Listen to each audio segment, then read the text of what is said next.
BionicDance is filmed in front of a live studio audience. If you've spent any time at all on the internet engaging with atheists, chances are you've heard someone respond with something to the effect of, "Whoa, I'm not saying that God doesn't exist. I'm just saying that I lack a belief in God." Or maybe they'll come out and say, "Hey, atheism isn't a belief. Atheism is just a lack of belief." The number of gods I believe in is 0. I am not a theist. I am atheistic. If you find the word atheist unacceptable to describe this, I don't think your objections are entirely honest. Let's do this. BionicDance's YouTube channel?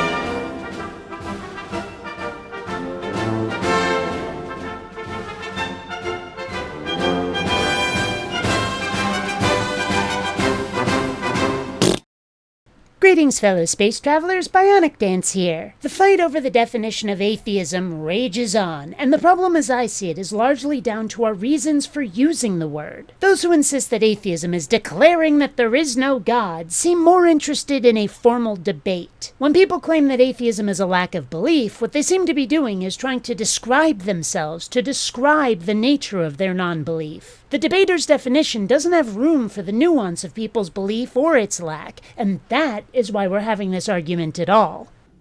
I find that these sort of responses tend to catch Christians off guard. So what's going on here? Well, it surprises the Christians for a pretty good reason, because the traditional understanding of atheism, and that is the understanding of atheism that most philosophers, including atheist philosophers, accept, is that atheism is a belief that the proposition God does not exist is true. So what about those of us who have listened to the claims of apologists and evangelists and found that those claims don't pass the sniff test? We're not saying that God isn't real. We're saying that you've failed as God's advertising division, and we're not buying what you're selling. That's why we call atheism a lack of belief. Not because I'm saying God doesn't exist, but rather that the gods that have presented to me seem pretty fishy, and I don't believe in them or any other gods. I really don't think that there is a God, but I'm not saying that there isn't. That's a distinction that this so-called traditional definition can't and doesn't describe. And frankly, I think that's by design. It's only been in recent years that some popular level atheists have started making this lack of belief definition prominent. But rest assured that insofar as the professional philosophers dealing with the philosophy of religion goes, most of them still accept the definition that atheism is a belief that God does not exist. Well, bully for them, but they're not authorities. They don't dictate the meaning of words, and definitions change over time. Frankly, this shift toward atheism being defined as a lack of belief is a correction of an inaccurate definition which does not describe many non-believers. A biased definition, too, as you'll soon see. So what is atheism? The answer kind of depends on what we want the word to do. That might be the only accurate thing this guy says in the whole video. I want the word to describe my status with regard to God belief. Do I have it or don't I? With the option to add adjectives to narrow the nature of that belief or its absence. That is what I want the word to do. There are those that believe in at least one God, and then there is the entire rest of the universe that doesn't. Into which of those categories do I fall? Call it a kind of taxonomy of belief. Now, in general, the word atheism is meant to stand in contradistinction to theism. But theism is universally understood as the belief that the proposition God exists is true. This means that theism is an inherently propositional position. And what follows from that is that anything that is meant to stand in contradistinction to theism must similarly be a propositional position. Well, that's obviously not how the man on the street, boots on the ground, real person atheist is using the term. We're saying we're not one of you believers, and that's all we're saying. And you're gonna have to get used to it, because that definition is here to stay. This means that if we want to juxtapose atheism with theism, then atheism has to be understood as a belief that the proposition God does not exist is true, because otherwise we're not comparing the same thing. He hasn't said the quiet part out loud just yet, but he's getting there. Spin on. Let's think about it. If atheism is a mere lack of belief, then all we're doing is describing the contents of someone's psychological state. we're not really addressing the truth or falsehood of any sort of claim. To which I say, mission accomplished. That's exactly the point of the word. When someone says they're not a Star Wars fan, they don't have to then prove that Farscape is superior. They just have to say that they don't care for the galaxy far, far away. They don't even have to give reasons. This isn't a debate. They don't even have to be a sci-fi fan at all to not dig on lightsabers and X-Wings, just as I don't have to say that a god doesn't exist to not believe in any. Oh, it might turn into a debate, but even then, why am I not a theist? Because theists have failed to be convincing with their claims, just as I might be unable to convince the scaper that warsies have the right idea. Oh, and by the way, the Orville kicks butt. So atheism then doesn't become a true or false kind of thing in the way theism is. So if we want to compare atheism and theism, which is almost always what is the case, then atheism has to be understood as a belief that the proposition God does not exist is true. So we're only allowed to compare things which are exact opposites then? Because that's what I'm hearing. Apparently the comparison between a Granny Smith and a Golden Delicious isn't allowed because they're just different sorts of apples, rather than taking the position that the opposite of an apple is something instead. What's the opposite of an apple? We can't compare physical sensations like spicy versus sweet versus salty versus tart versus bitter versus sour because these are not exact opposites to each other. We're getting closer to his actual motivation behind his arguments. Much closer. This is a major issue for those atheists who want to treat atheism as a mere lack of belief. Because even if we grant that the definition they're using for the word atheism is a mere lack of belief, their actions reveal that they are functionally treating atheism as though it were the opposite of theism, which means they are treating atheism as though it is a propositional belief.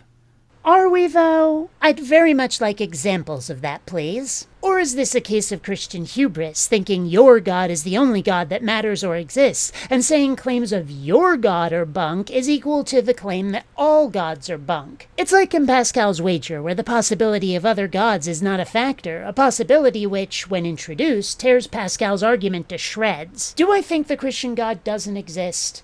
Yes. I think that the God as presented in the Bible does not and cannot exist, and I can give reasons why. I think that all of the gods that have been proposed within earshot of me don't exist. But I fully acknowledge the possibility that a God I've never heard of could exist. I think that it's unlikely. I wouldn't roll those dice in Vegas, but I don't say one doesn't exist. I just don't believe. Let's think about it. Think about these debates with someone like Matt Dillahunty. I know that he considers atheism to be a mere lack of belief, but he frequently engages in counter-apologetics against theists as though atheism is some sort of categorical alternative to theism. And that is a problem, but don't for a moment think that Matt Dillahunty represents all atheists. But suppose it is a categorical alternative. That doesn't mean it's theism's exact opposite. It just means it's different. So really, when we look at these popular level atheists who demand a lack of belief definition, the best we sort of have for them is this sort of weird mess of cognitive dissonance, where they are demanding that we accept a definition for a word that they themselves fail to live according to. He keeps just saying that we fail to live up to the definition, but he doesn't exactly say how. He mentions counter-apologetics and contradistinction, but no actual arguments made which fit those descriptions. It gives me very little to respond to because it's so nebulous, undefined, almost like he expects this vagueness to allow his descriptions of atheist behavior to be taken for granted. But why does this matter? Well, when you engage with atheists on the internet, you often run into sort of this indignant response that says you have to treat atheism as a mere lack of belief. And it's important to understand that when someone does this, they're really trying to hide behind this definition that absolves them of any sort of responsibility to give a defense. Because if atheism is a mere lack of belief, then the atheist isn't really making any sort of claim and therefore doesn't have anything to defend. And that's when he says the quiet part out loud. His position isn't about accurately defining atheism. It isn't even about the actual positions actually held by actual people. He just doesn't want to be in the hot seat. He wants to be able to go on the attack. He's saying that the lack of belief definition is unfair. Well, maybe it is, but my positions don't change because of words or definitions. Those are only tools for describing my positions. Making this kind of fuss over a word means we'll just have to find other words that tell people what I'm trying to say. It's not going to make the debate fair. Like it or not, religion has something to prove and atheism doesn't. If you don't want to play defense, don't put forward propositions, and don't expect those skeptical of your positions to be anything other than critics. That's not up to you. But if atheism is a belief, then the atheist has just as much a burden of proof that they need to uphold as the theist does. So the next time someone comes up to you and demands that you treat atheism as a mere lack of belief, be sure to remind them that if that's the way they want to go, then atheism and theism don't even belong in the same conversation because they're not the same type of thing. They don't have to be the same type of thing. They only have to address the same issue. In this case, belief in God. You have it. We don't. Why or why not? Do you really think we can't have a discussion or debate just because we're not atheisting the way you want us to? Get actual. And until next time, fellow space travelers, this is BionicDance saying don't run on automatic. Instead, please think. But rather that the gods that have been presented are a possibility which, when introduced, tears Pascal's argument to shreds.